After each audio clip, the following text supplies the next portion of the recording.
Welcome back. I hope your day started with money. Today we're looking at a beaten down stock with a lot of tailwinds, and it might just be one of those stocks that I have a very high conviction in. So, as you can already see, it's a farming stock. They produce and process a lot of different crops and products in mostly in Brazil and in Argentina, different parts including pampas. Let's go with different crops and products being made in different regions. Their financials are really impressive. You wouldn't expect this from a farming company. But yeah, it's up and to the right. While these numbers are up to 2023, I want to highlight this chart still because it shows that they are continuously improving. And as we'll see from the stock price chart, it kind of doesn't look like that. From their website, you can see their main production areas are sugar, ethanol and energy, crops, rice and dairy. And again, from the investor presentation, I'm not going to read everything, but you can see they have some real assets that really can't be replaced easily. And I think that's their moat also. And they keep investing a lot into this. And that's, well, helping the line go up, as you saw in the previous slides. The same here with rice. And I want to highlight here also that you can see they have like consumer goods. It's not just like the upstream farming which they have. They have also in the times now started to look at sort of drones and AI and satellite imagery to help them determine and get better yields from their crops. And the stock price chart, it looks terrible from the last year, year to date down 20%, and 5 years up, all time down. And this is why I wanted to show the chart where the numbers just go up, because if you'd bought this during the IPO, you'd be down 36%. And just looking at the stock price chart, it's really hard to see what would be a good time to buy. But later in the video, if you stick around to the valuation, you'll see my opinion on it. And if we're looking for reasons why the stock is down, well, then it's mostly because of the margins. The margins have significantly decreased now, and it's mainly due to bad weather which they had that really affected the sugar, ethanol and energy that got the big hit in EBITDA. Crops, rice and corporate expenses were also negatively affected, while the dairy segment didn't contribute much to the decline in EBITDA.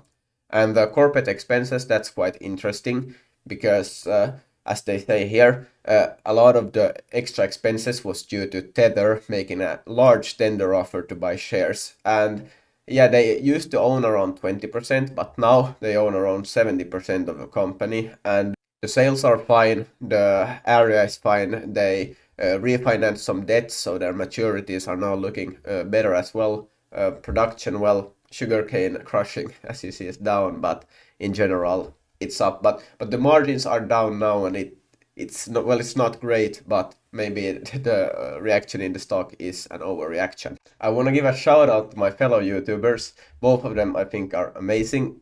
First off, investing with Andrew. He made over a year ago a video on Adecoagro, and I think it's really great. He went quite deep into explaining like some quite intricate things about the stock. So it's very valuable still today, I feel. Anyways, in the assessment he made then, around now would be a good time to buy the share, but like at the upper range. And then also this guy, Deep Value Hunter, love his videos. This is from the valuation segment he made on his video a few months back.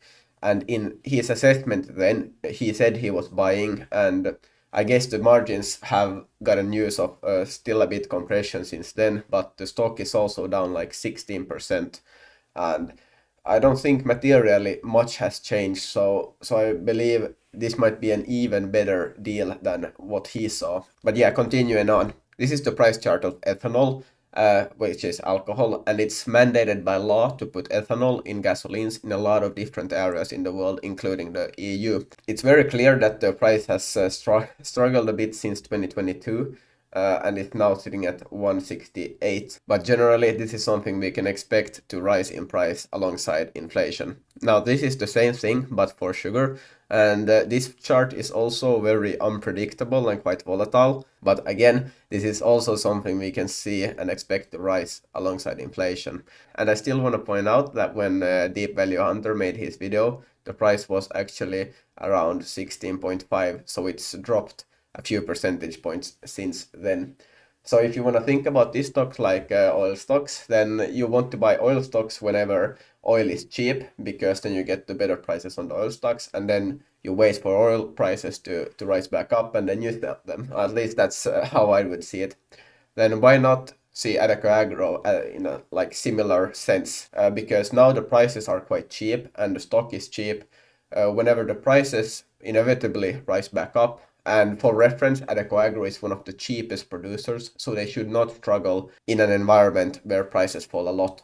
But anyways, if the prices rise, the stock will get better profits, investors will see it, and yeah, that's how you get the big multiple expansion and stock price appreciation. But continuing with the financial health, we can look at their assets, and this is really impressive. The property, plant, and equipment at 1.6 billion US dollars. Now, this is like the processing plants and all the real assets we looked at in the slideshow earlier in this presentation. And they have a huge amount of money locked in here, and it's going to be really hard to replicate this. Well, the liabilities then, the borrowings, 682 or 3 million. It's not that bad, and they fix some of the maturities until a later date by offering new senior debt, and their total shareholder equity is a staggering 1.4 billion.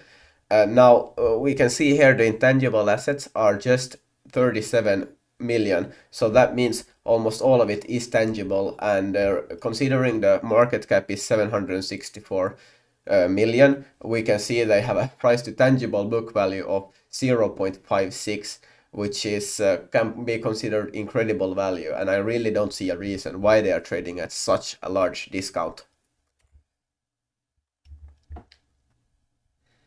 Now here are the two things that they presented in the earnings release for the half-year report of 2025. And the top one, Adecoagro and Tether to power Bitcoin mining with renewable energy in Brazil. Well, they signed a memorandum of understanding with Tether, and legally that doesn't pretty much mean anything, but most likely they are gonna explore this strategic collaboration where they can use their excess energy to mine Bitcoin. And I don't know if this is really gonna be like the best path, but I don't see much harm in it either, because it really sounds like Adecoagro will be selling their energy to Tether or to some project which they would anyways be selling. So this might be okay. Let's see, but it's something to keep in mind now that Tether owns a majority stake, that things like this can happen.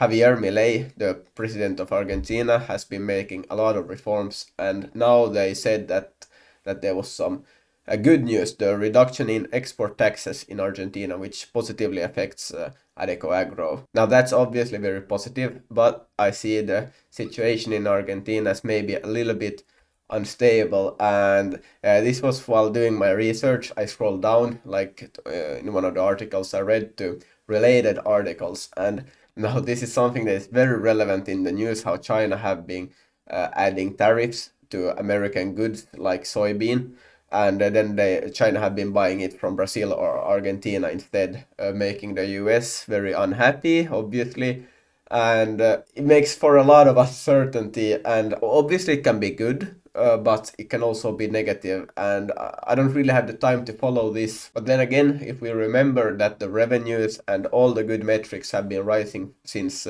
2002, I'm not so sure this is gonna materially affect anything on like the long term, but it's something to keep in mind. Now again, we've been talking about a lot of things, so I kind of wanna recap and also put everything into one slide where we talk about the tailwinds and the headwinds or risks. Firstly, short term tailwinds, I see the multiple expansion. They're really cheap right now, and some improvement in sentiment might really get the stock up. Adecoagro actually has a really green operation and have been able to sell carbon credits since they were introduced. This ethanol production which they are doing might also get like a boost if the mandates for ethanol in gasoline continue to expand, which they seem to be doing. Land value rising, they own a lot of land, and well, the billionaires in the US are buying farmland in the US, and why not own some farmland in Argentina or Brazil? The demographics of South America are really great compared to especially like Europe, where the number of people are increasing and also the working population is increasing. So that's something that could be really good for a company based in these areas. And then obviously the valuation. Long term, if the things improve now or get back to the median and they continue growing at a steady pace, you could see really big dividends on cost. And the headwinds then short term, lower commodity prices, which we talked about, that really puts a pressure on their margins, especially while the input costs stay high, which they have, that really affects margins. Now, long term headwinds would be vertical agriculture, and this is something I think Andrew in his video explained really well. But essentially, it's when you grow crops in warehouses, usually like vertically, and this is really efficient from like a water perspective, workload perspective, and you don't have to use as many pests. I don't think it's quite economical now with all kinds of plants, but it's getting there. It's getting better, and we are actually doing this, but not at a massive scale. However, the statistics company Markets expect this to grow at like 20% compounded, although not a lot of it would be in South America. Still, that can affect things for them long term. Yeah, I wouldn't be afraid of this short term, but it's something that you should keep in mind. But again, it's something that's going to be the same for all agriculture companies, and I wouldn't rather invest in vertical agriculture than in the regular one. So I think Adecoagro is going to be safe for a while. Then also, I feel the risk of tether is something material that you should think about now that they own such a large stake. What are their plans? Hopefully, the business can just remain doing what they do best and not get distracted by crypto so much. And then let's get into the valuation. So the revenue for 2024 is here.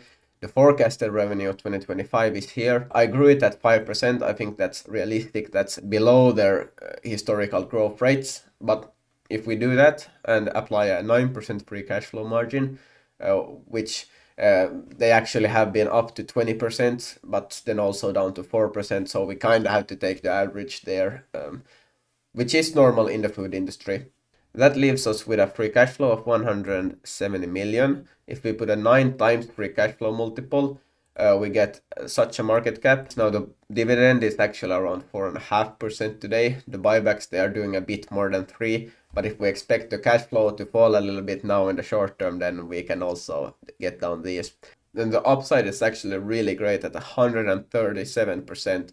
A CAGR of about 22%. And yeah, you'd get a double if you buy under $9. And this lines up with what Deep Value Hunter had for price targets for his base case. Now, I don't follow blindly what he said, but we just have the same opinion. And we can do more pessimistic numbers and still get a double. And that's what I think is like beautiful about this. Uh, you can get really great returns with not that optimistic forecasts, and I think you're quite unlikely to lose money on this stock long term. And if things go really well and you have really great numbers, then it's not that unlikely to have like a 3 or 4x probably, like without impossible valuations either, then yeah.